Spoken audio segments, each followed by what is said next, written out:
Hello అండి. చాలా పోషక విలువలున్న ఈ స్వీట్ కార్న్‌తో నేను పకోడా అండ్ చీలా చేశానండి. చీలా అంటే మనం దోసలాగా అనమాట. సో, ఇది చేయటానికి ఏం చేశానంటే, ఈ స్వీట్ కార్న్‌ని మనం ముందుగా వలుచుకొని, అందులో అల్లము, పచ్చిమిర్చి, జీలకర్ర, ఈ కొత్తిమీర కూడా మీరు ముందే వేసుకోవచ్చు.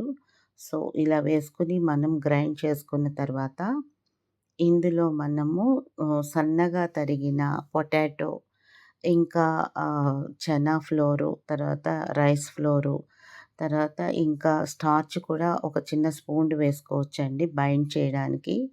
ఇలా వేసుకున్న తర్వాత దీన్ని మనం చిన్న చిన్న పకోడాలాగా వేసుకుంటే చాలా టేస్టీగా ఉంటుందండి.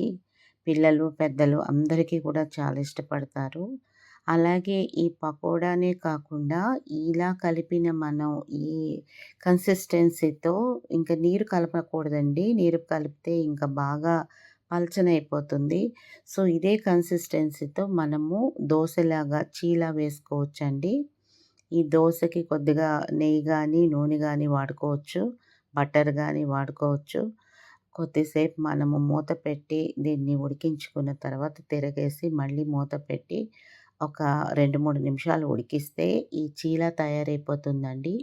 దీనిలో మనము సాస్‌తో తింటే చాలా టేస్టీగా ఉంటుందండి. చేసి చూస్తారు కదూ!